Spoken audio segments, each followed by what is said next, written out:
Shalom and welcome to another edition of Parsha Talk. I'm Rabbi Elliot Malamet in Highland Park, New Jersey, Highland Park Conservative Temple Congregation on Sham. And joining me, my good friends, Rabbi Barry Chesler, Solomon Schechter Day School of Long Island, Rabbi Jeremy Kalmanowski, Anshe Chesed, New York City, on sabbatical. We are so happy to be with you for this Parsha Talk. I'm going to Israel. We're recording it before my flight, so wish me a good trip. Nisiya Tova. Nisiya Tova. In Israel, it's also going to be Parasha Shmini, which, of course, is an amazing parsha. Parasha Shmini picks up from last week's parsha, Parasha Tzav. We've gone 7 days. The Kohanim are sequestered in the Ohel Moed 7 days. They are ready to assume the mantle of leadership, the mantle of their priestly leadership in the sanctuary. And there is a culminating ceremony that they do, which consists of a whole menu of sacrifices. We don't have to go into all the details of these sacrifices. It's fascinating. There's a bull, etc., and all of these things. And trust me on this, the penultimate moment is a moment of blessing, where Aaron blesses it. It's fresh in my mind because I just taught this today.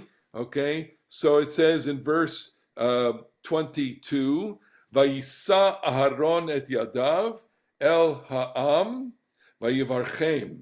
So Aaron raises up his hands to the people and he blesses them. Vayered ma'asot hachatan, he comes down from doing the sin offering and the burnt offerings and the peace offerings or the shlamim. And then, Vayavo Moshe v'Aaron el Ohel Moed, the two of them, Moses and Aaron, go into Ohel Moed, Vayitzu, and they come out, and then they bless the people, Vayavarchu et ha'am, they bless the people, Vayirach avod Adonai el kol ha'am. So I'm convinced, not convinced, I want to offer this interpretation of this, which is that as the penultimate moment of the whole ritual, there needs to be a way to involve the people, because everything that has been going on, the sacrifices, the burning up of things, the cutting up of things, has been going, the blood on the altar has been going on away from their sight. So the people are outside, and there needs to be a moment of boundary. And the idea is that what's going on the inside is going on in total silence. This is the work of Yisrael. No, we mentioned him last week, the sanctuary of silence, that there are no words, there's no incantations, no prayers that are done when the sacrifices are made, and they have to involve the people. So that he says in his words that the sanctuary is an island of silence in a sea of kind of cacophony, of noise. And Moses and Aaron, first Aaron goes and he blesses them, and then it's Moses and Aaron, and they're going in and out of the sanctuary at the edge, on the boundary between silence and sound. And then what happens? Of course, there's such a great conversation in the literature about what's the content of the blessing. Is it the priestly blessing? Is it not the priestly blessing? It's a great machloket. But the very next scene, the ultimate moment, Vatetze esh milifnei Adonai, a fire comes out from God, Vatochal al hamizbeach, it consumes. Then you have that idea of the fire that is consuming on the altar, et ha'olah ve'et ha'chalavim, the burnt offering, all of the fat pieces, vayar kol ha'am, the people see it, vayaronu.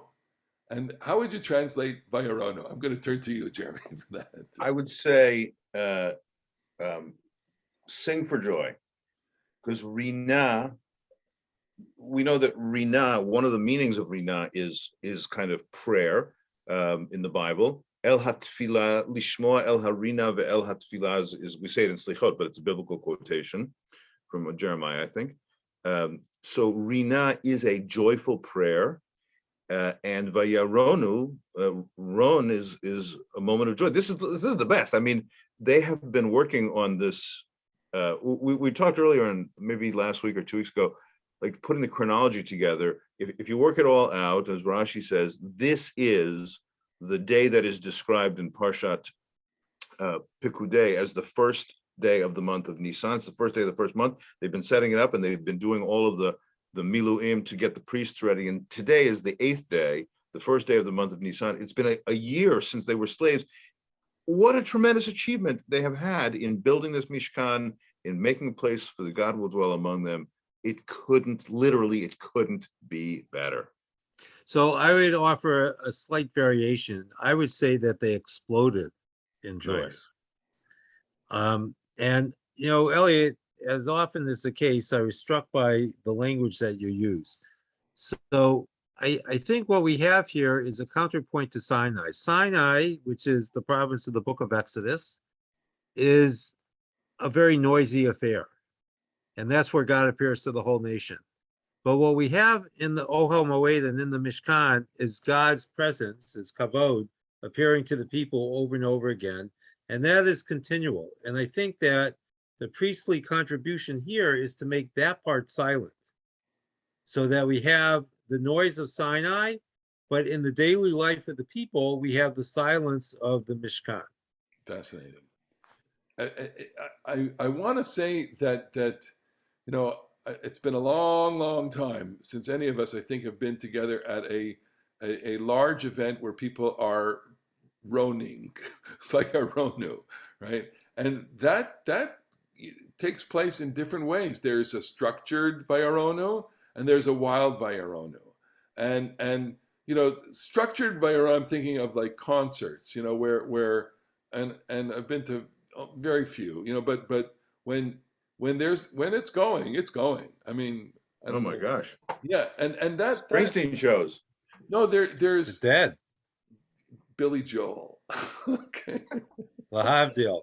I mean, but it's an Shlomo event. Carlebach. Shlomo Shlomo Carlebach. Carlebach. Okay, fine. So look, these things are events. They fill up Madison Square Garden. The people are on their feet. They're singing. They're screaming, or they're and just when there's a sporting event and people someone scores and people are the house shakes. Have you ever been? Oh yeah. Okay, so the house shakes and it's all, but there's nobody conducting it, and it could go awry. It could go the wrong way, and we'll get to that in a second here. But I'm thinking you're thinking that there's ecstasy here, and I'm thinking that there's just a little bit of danger. There's a little bit of wildness here. It's right on the edge of ecstasy and wildness, and that's a dangerous place to be. So that's an echo then of the golden calf scene. Yes, exactly. Where you have a similar expression of exaltation that goes definitely awry.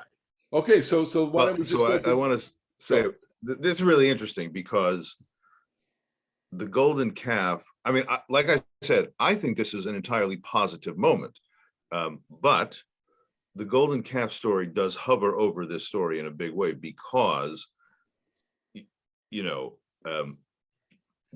is a very plausible reading that and I can expatiate upon this if you'd like, that the deaths of Nadav and Avihu, which we're going to talk about in 1 second, are really the punishment to Aaron for the golden calf episode. So I'm going to stick with, this is a total moment of total success up until now. But if I wanted to go the other way, that thought that the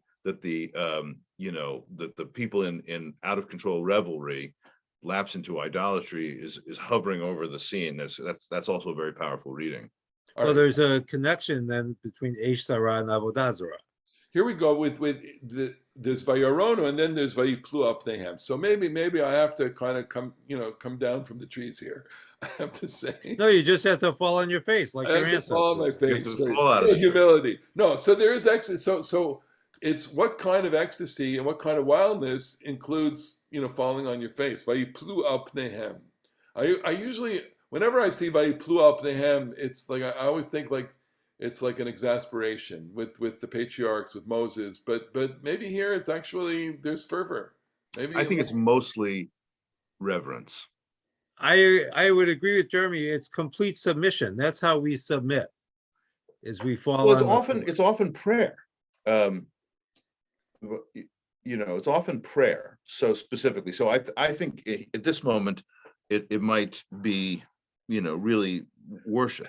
I'm only smiling because we're so committed to our interpretations. I'm so committed. I wanted to say what I think I wanted to say, but I have to. Well, the definition of pshat is.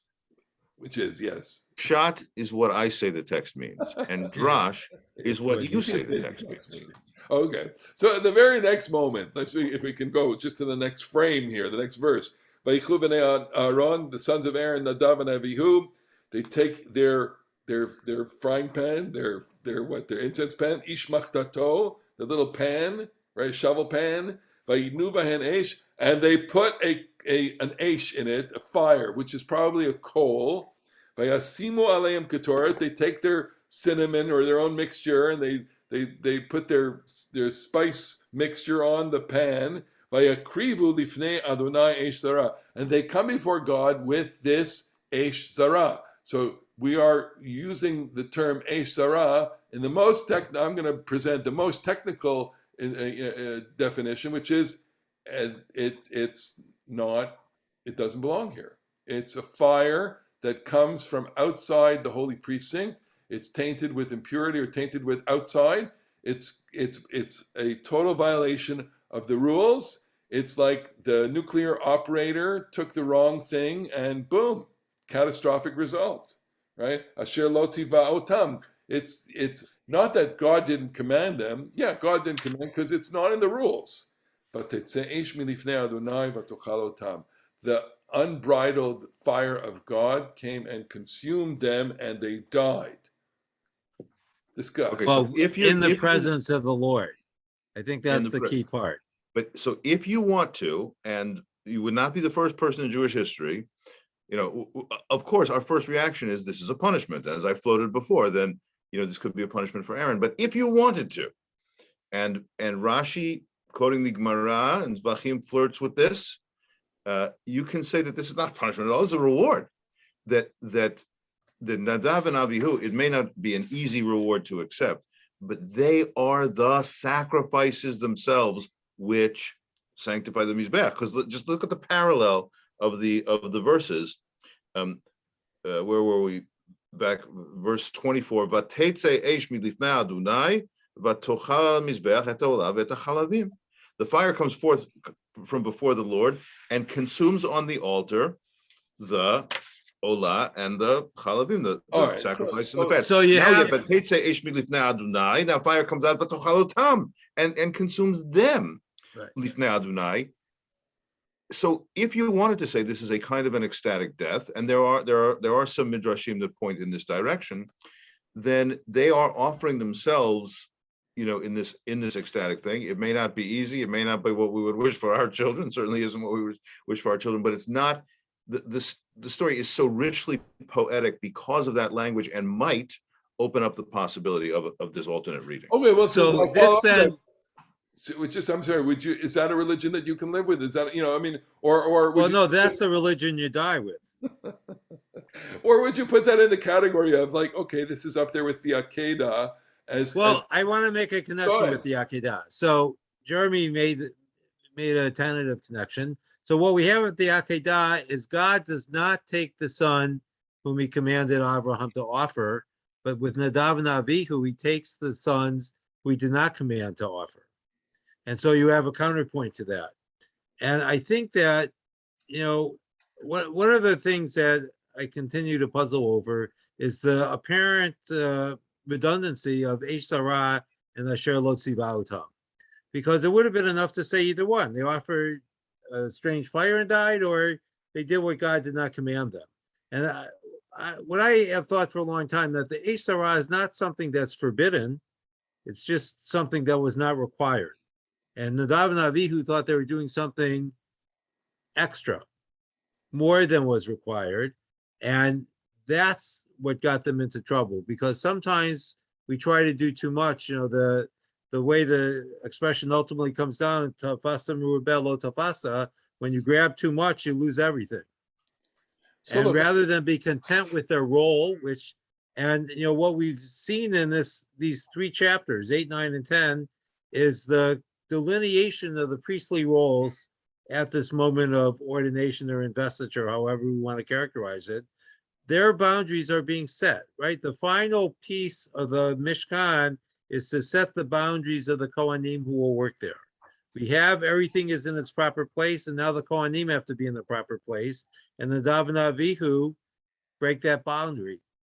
So I want to say, I think I can understand why the Baalei HaMidrash, the authors of Midrashim, would include such a kind of imagery and theme in it, of it. Basically, it links up to martyrdom.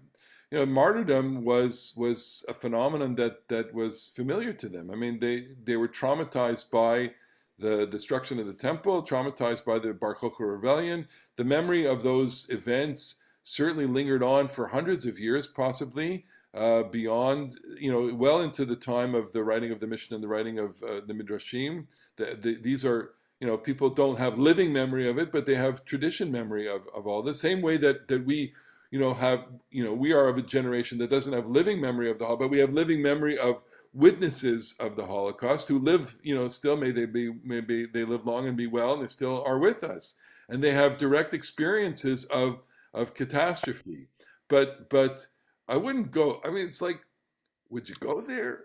Yeah. Well, so let me slightly defend this. First of all, I think you are on the nose to think about late Second Temple, early post destruction, religion of the people of Israel, which by the way includes that heretical sect that became pretty successful, for whom martyrdom was very, very central. Josephus actually says, Jews just have martyrdom in their blood. Okay, they have a practice of martyrdom. So I think that in the being under the Roman Empire and having all of this stuff that happened, like in actual historicity in those times, I think that did play its role. And Elliot, you and I have had this machloket for a couple of years all through the Vayikra, is that I do think that the people identified with the offering of the self in the Korban. Yeah. And so I think that, again, as a mythic story of how it is that the Mizbeach, the altar, is dedicated for its first appearance, I think the story of a human sacrifice is not out of place. By the way, I am going to go down in the end with saying that it's the punishment for Aaron for the golden calf, but I think that there's alternative reading of the ecstatic death and of the self-sacrifice in Nadav and Avihu is part of the poetic resonance of the whole passage as well. Look, I like the rabbinic characterization of Aaron too much to think that he was punished in such a terrible way. This kind of punishment, and it's not. It goes against the grain. It's not his infraction. His infraction was at the calf. He should have been punished for it. His children, his sons, shouldn't be punished for his infraction. They made an infraction. They stepped up. They're out of bounds. They got the flag on the field. Right, but I think, and I want to actually say something similar to this a little while ago, that the difficulty, I think, with reading the Nadav and Avihu as their deaths as being a reward is I don't think that that's actually a biblical idea. The biblical idea, of course, is that children do pay the price for the sins of their fathers. Perhaps the most famous or infamous example was the first child conceived by David and Bathsheba died for David's sin, not for its own sin. When King Achav is given a reward for some good behavior, he said, God says, I won't punish you, I'll kill your son. Right. So we have that idea in the Bible. So it's not out of line in the context of the Torah to have Nadav and Avihu be the burden for Aaron's sin. But there's an overwhelming rejection of that, I think. I mean, within by you. Bible. Well, by me. Which you are very entitled to do as a. Thank you very much. Okay. But Barry's quite right. And by the way, and this is my number one piece of proof here, is that when Yerovam ben Navat builds in First Kings, builds a altar, builds with a shrine with golden calves, his child Aviyah dies as punishment for the golden calf. So his children are Nadab and Aviyah, and Aviyah dies as the punishment. So Yeah, I but do think you Barry's and correct. I me think there's a we don't huh? build our religious life on No, no. It's you're free today you're to free. say I don't want to go there. But Right. it is true that in the Bible, I think Barry's right that this is a recurrent theme, not just an occasional one. Okay. So let's put that aside for a second. But just let's enter into the frame of this idea, which is, tragic things happen. I mean, just on the surface of it. Okay, forget all of our very spiritual ideas here, but death happens. Violent death happens at the climactic moment of the dedication ceremonies. At the it's like the Meron tragedy. It's like but forget these tragic things it's in the Bible itself. There are tons of episodes where things reach a climactic moment and everything goes downhill. Yaakov arrives, whole after meeting Esav, and it goes downhill after that. Ma'amad Har Sinai, they stand at Mount Sinai, and then the golden calf. This moment is a tragic moment. The moment of in the Haftarah, which is they take the ark of the covenant, right? And they put it on the wagon, and it's kind of jostling, and Uzzah puts it out his hand and touches the ark. He can't touch the ark. Right, so the great moment where David is taking the ark up to Jerusalem is marred by tragedy. And I want to ask: Is this what would have happened if we just had and everything ended happily ever after? So, Elliot, I think that's a great question, because with the Haftarah story, which is not the Haftarah this year, because it's Parshas Para, the third of the special Shabbatot before Pesach, I think that in the alternate reading to the Uzzah story doesn't make any sense. But if Uzzah doesn't reach out and save the ark, and the ark falls on the ground, I don't know anyone who thinks that would have been the preferable alternative. But the question that the deaths of Nadav and Abihu raised is, what was supposed to happen? How was this great day in the life of the nation supposed to end? And the deaths interfere with our contemplating that alternate view, but it's worth thinking about. Look, I mentioned Meron. So last year at Lag BaOmer, it's exactly like this. Okay, thousands and thousands, tens of thousands of people are congregating at this one tiny place, and they're lighting bonfires, and the people are going in ecstasy, and there's all sorts of famous and holy rabbis, with these different ceremonies, and dozens of people are killed in a crush, and you're left with this is what it's about. This is what. So there's members of our community, the rabbi in Rebbitzin, their nephew was one of the victims. He's still hospitalized almost a year later. People are, their lives are upended because of loss and because of injury. So Elliot, I think you I mean, I love this approach and this question, because religion, one may have this desire that religion be like, Santa Claus, and everything just ends happily ever after. And the reality of life, even for people of faith, is that there is a rupture between the little signals and hints of incipient perfection that are out there, which are never actually going to be maintained, or never going to be actually accessible on a unambiguous way. We're always going to have some success and some failure, and so the Torah tells these stories, in the ways that you said, just to narrate a piece of human existence that is always going to be kind of wonderful and kind of heartbreaking. And I think that I don't know if you have this experience, but sometimes when I look out at the shul and I do this kind of this one's had this one's had this one's had this one had this. It's a dimension of everybody's life. On loss. Okay, yes, but there's also everybody has a story of and everybody interprets something that didn't turn out the way they wanted in their lives, and almost as if it's a tragedy. And so for some people, like how do you say real tragedy? Everybody has a tragic dimension of life, and so what the reason why I guess I'm drawn to this is because it is real. It's like I wouldn't appreciate the story if kind of they all went home and they all had supper. Okay, everybody went home and they roasted a lamb in their yard and they all had supper. Okay, that's not the way it works in life. And maybe Well, okay, so hang on a second. So what I said about, because everybody goes home and they roast a lamb and they have supper, and it's a wonderful evening, and they have to get up tomorrow and go back to work, and you finish Yom Kippur, and Yom Kippur ends, Ne'ilah ends, and then for those, you rope a few people into saying Ma'ariv at the beginning, is this when Yom Kippur is over, and the first words of which are V'hu rachum yechaper avon, and God in His mercy will forgive us our sins. Here we are, we've all been free. Why do we have to still daven again? We've all been cleansed. No, you actually still have to, because everything is provisional.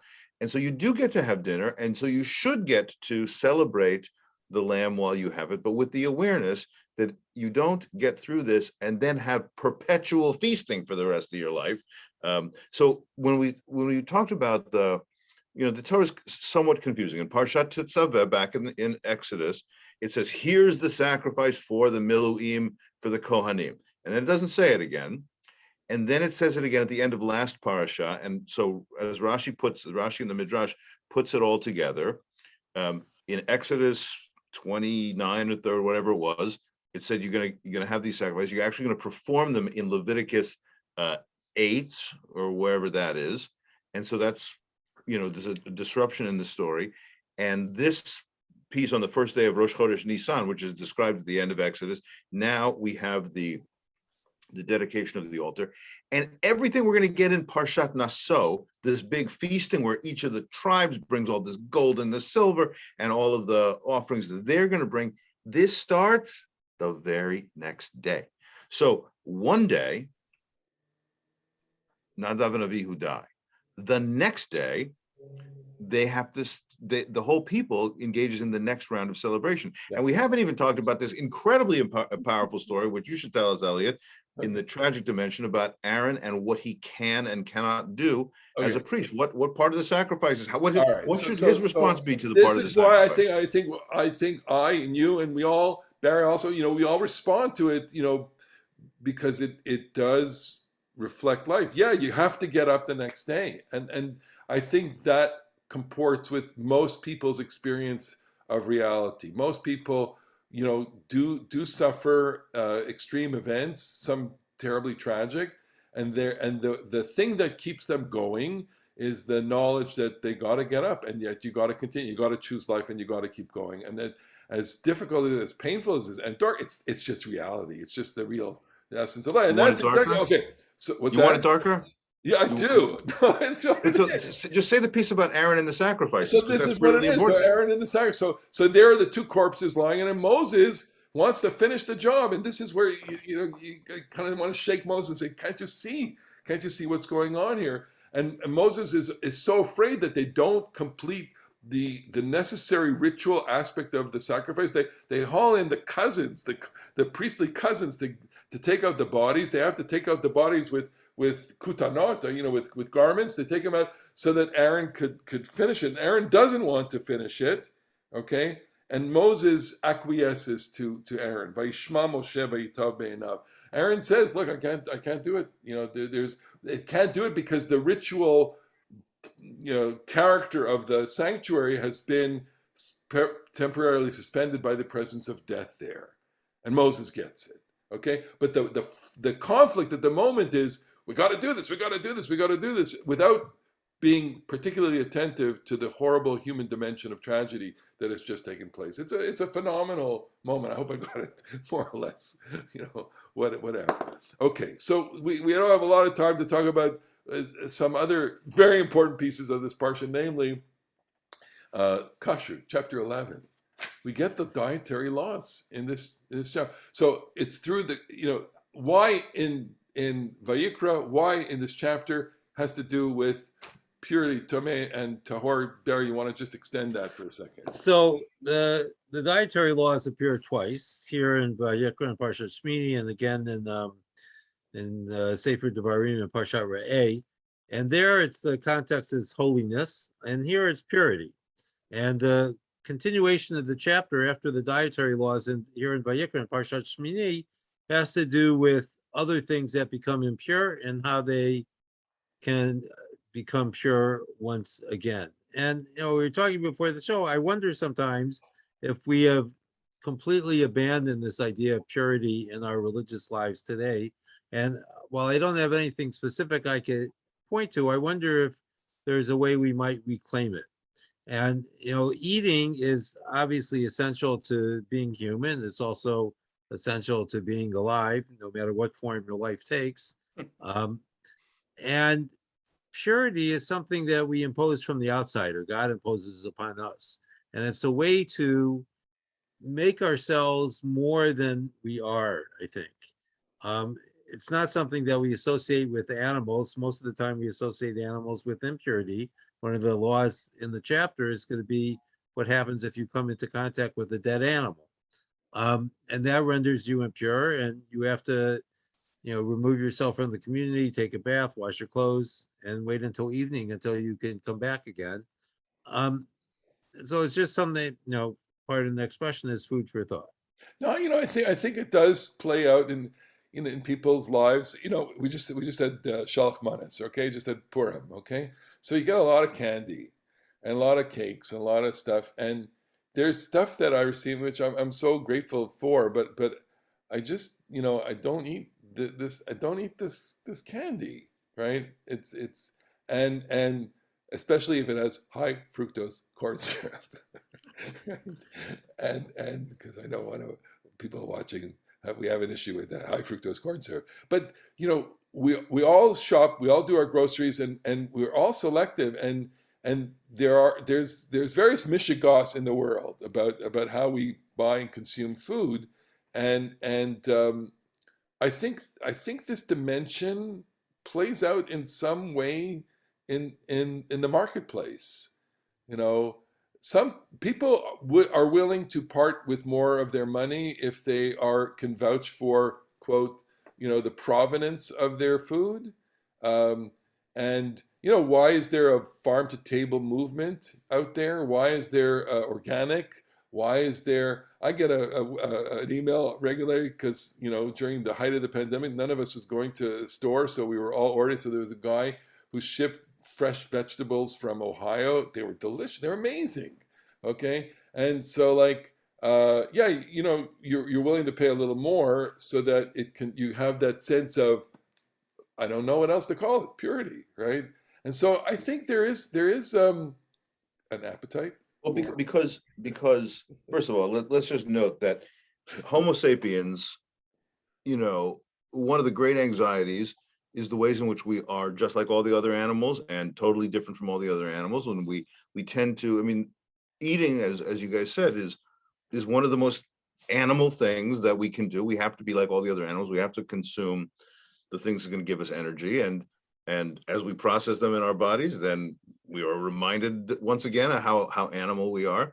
And so our cultures, want to layer those things with choices and differentiation. So it tells a story. So it helps us feel pure. It helps us feel thoughtful. We want to de-automatize and de-animalize ourselves to some extent, even though that's obviously impossible. So when we tell stories about this is kosher and this is treif, this is tahor, pure, and this is tameh, impure, this is organic and healthy, this is artificial and unhealthy.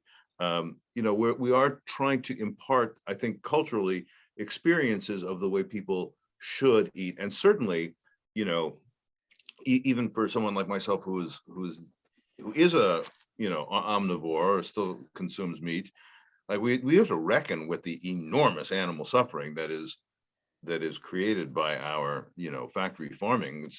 If we thought about it too much, we really wouldn't do it. But that's not in Vayikra. But so in Vayikra, the various categories of the permitted and forbidden foods, which I would like to say that it does tell a narrative. It does tell a story of creation. But we were, one of our favorite topics is, so what's the meaning? What's the ta'amei hamitzvot? What are the ta'amei, the reasons for the commandments? go, when someone sits down with you to, let's say, convert to Judaism, and you say, okay, well, you're going to have to stop eating pork, stop eating shellfish, eat only kosher food slaughtered properly, blood removed, etc. No meat and milk, no more cheeseburgers. And they say to you, but Rabbi Kavalovsky, why? Why? Why? What's the reason? Well, I'm going to confess just to the two of you, and nobody else will ever hear me say this, that I actually, in the repertoire of my religious observance, Kashrut is about obedience. I think that the rules are kind of arbitrary, and some of them, like the draining of the blood, I get into that, but I would say that it is about regulating our appetites and us and culture. Like, this is Jewish culture. Food culture is culture. The stuff we eat, the way we eat, that's culture. I personally, don't worry, I still do it. I wouldn't consider not doing it. I don't find the specific rules that meaningful. Okay, but so then, you're the person coming to you to say, well, why should I do it? Why, So I'll tell you why I do it. And there have been a few periods of my life when I did not keep kosher. And the last time I wrestled with the issue, I'm trying to decide whether I should keep kosher or not again. And I decided that keeping kosher was the Jewish way to eat, even if no Jews did it.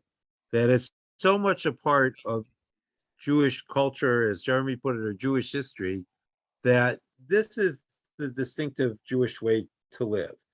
A Jew might decide not to keep kosher, but then they're not eating Jewish.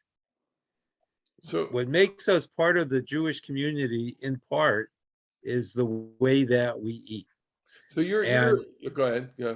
Yeah. So what I would say is that this is the way to be Jewish. And that, I think, speaks to the community issue. And I would add one other point, because we end up with something very crazy today.